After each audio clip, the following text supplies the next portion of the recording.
마무리된 낭트전이었지만 경기 후 잡음이 상당합니다.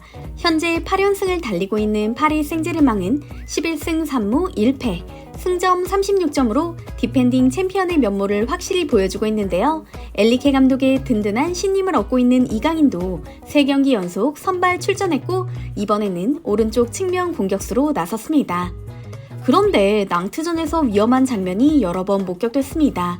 팀의 핵심으로 거듭난 이강인이 상대팀 수비진의 거센 공격을 받았기 때문입니다.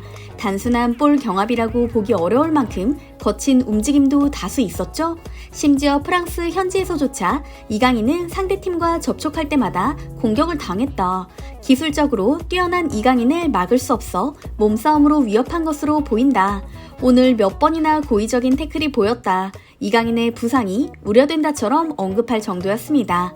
헌데 이강인을 향한 낭트 선수들의 고의성 가득한 태클과 신경전을 발견하자마자 앞으로 나선 선수가 바로 음바페였습니다.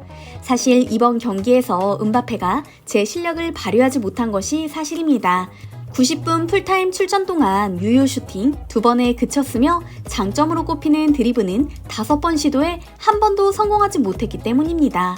심지어 전반 16분과 추가 시간, 발 위에 정확하게 안착한 이강인의 롱패스로 득점 기회가 손에 쥐었지만 허망하게 날려버렸고요.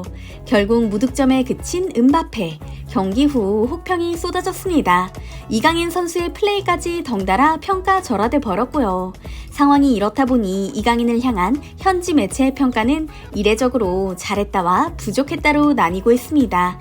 우선 골닷컴은 이강인을 향해 노련함과 기술로 가득 차 있었지만 음바페가 제 역할을 하지 못한 탓에 그의 노력이 수포로 돌아갔다며 평점 6점을, 풋 메르카토와 90미니츠는 오른쪽 윙어로 출전한 이강인은 덜 편해 보였다. 다시 중앙으로 들어가려고 했다. 기술은 분명하지만 상대 진영에서 마지막 순간에 잘못된 선택을 한 것 같다며 평점 4.5점을 매겼죠. 즉 마지막 순간에 음바페에게 패스하지 않고 다른 선수에게 패스하거나 스스로 마무리했다면 더 좋았을 거라는 의견인데요.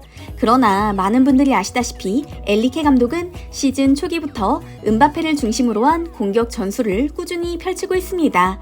이번 경기도 마찬가지였습니다. 음바페의 컨디션이 좋든 좋지 않든 이강인은 엘리케 감독의 전술대로 최선을 다했고 팀을 위해 뛴 것인데요. 그런 와중에도 공격 기회를 스스로 창출하며 득점 시도는 물론 득점에도 기여했습니다. 후반 36분 프리킥 기회를 얻어 에르난데스에게 예리한 왼발 크로스를 배달한 이강인. 비록 에르난데스의 헤더는 골키퍼에게 막혔지만 튀어나온 볼을 무한이가 득점으로 마무리 지었죠. 후반 40분에도 정확한 패스로 기회를 만들었고요. 90분 동안 슈팅 2회, 패스 성공률 79%, 키패스 3회 등을 기록했는데요. 소파 스코어는 양팀 선수들을 통틀어 두 번째로 높은 점수인 평점 7.7점을 이강인에게 부여했습니다. 마데인 풋도 이강인을 최고의 선수로 뽑으며 이강인이 후반에 왼쪽으로 이동하면서 귀중한 장면을 여러 번 만들어냈다. 뛰어난 기술과 패스 실력으로 자신이 파리 생제르맹의 귀중한 존재라는 걸 증명했다는 찬사를 보냈죠. 상황이 이렇다 보니 최근 이강인의 활약에 가장 기뻐하는 선수가 바로 음바페일 수밖에 없습니다. 이강인이 투입되기 전 누구에게도 패스를 받지 못해 고립된 상태였던 음바페를 떠올려 보면 쉽게 이해가 됩니다. 낭트전 역시 다른 선수들이었다면 음바페의 컨디션이 좋지 않다는 걸 눈치채자마자 전술 지시를 어기고 제멋대로 행동했을 텐데요. 이강인은 어떻게든 기회를 만들어주려고 꾸준히 패스하는 모습이었죠. 이런 이강인이 고마웠던 음바페. 이강인이 공을 달라고 하는데도 무시하고 뻗대는 말키 선수를 보자마자 손으로 밀쳐버리며 처단에 나섭니다.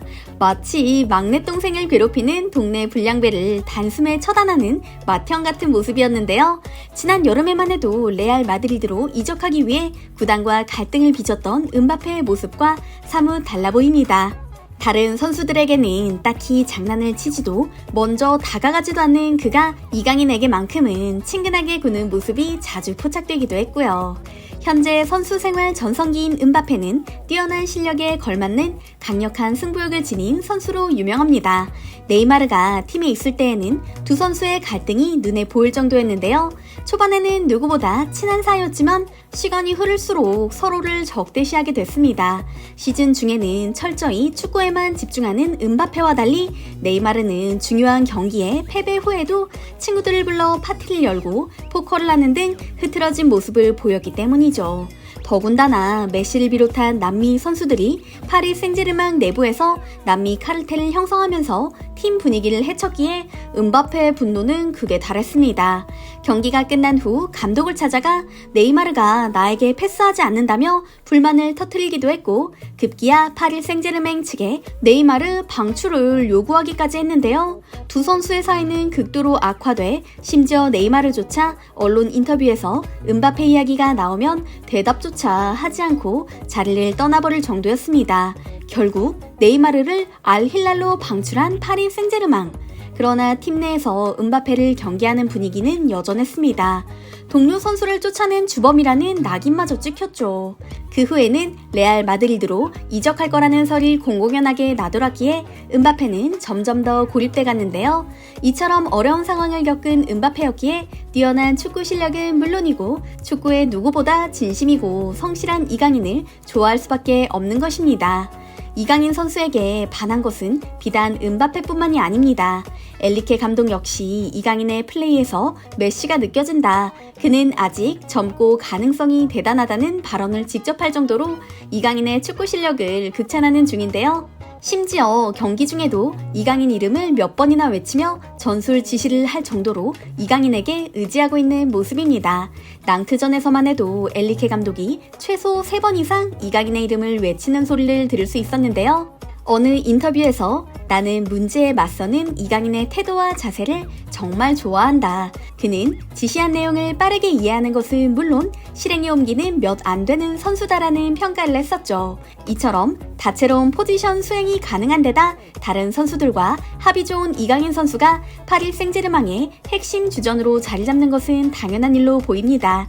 심지어 이강인은 골키퍼 빼고 다 할 수 있다는 우스갯소리마저 프랑스 현지에서 나오는 상황이니까요. 대체 불가 자원으로 인정받는 이강인에 대한 프랑스인들의 반응도 마찬가지입니다. 초반에는 리틀 메시라는 별명으로 더 많이 불렸지만 지금은 발음하기도 힘든 이강인이라는 그의 플레임을 외치며 이강인의 플레이에 푹 빠진 모습이니까요. 낭트전 이후 프랑스인들의 반응 번역해서 잠시 읽어드리겠습니다. 이강인 오늘 진짜 미쳤다. 이강인 플레이에 완전히 빠져버렸어. 한국 국가대표로 뛸 때 이강인의 패스를 떠올리게 한 경기였어. 진짜 놀라운 왼발이다. 이강인이 왼발로 찰 때마다 심장이 두근거렸어. 와 같은 반응이 이어졌는데요. 무한한 가능성으로 똘똘 뭉친 이강인 선수를 응원하며 오늘 영상 마무리 지으려 합니다. 항상 함께해주시는 구독자 여러분께 감사드리며 재밌게 보셨다면 좋아요와 구독 부탁드릴게요. 감사합니다.